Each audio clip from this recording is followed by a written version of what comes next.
si Isagani, isang mahirap na estudyante ng Abogasya, makata at matalik na kaibigan ni Basilio. Sinusuportahan ko ang mga hakbang upang magkaroon ng isang akademya.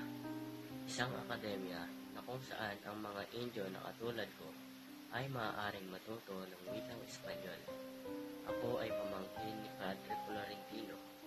Sa panahon ko, wikang walang pagkakasala ang mga kabataan sa pagtatanim ng sama ng loob at galit sa mga praile.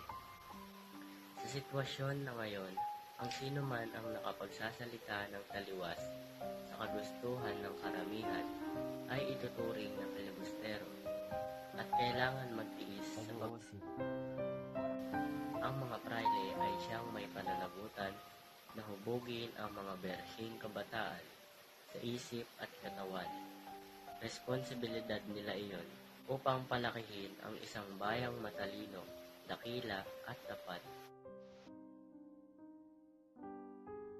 Muli, ako si Isagani.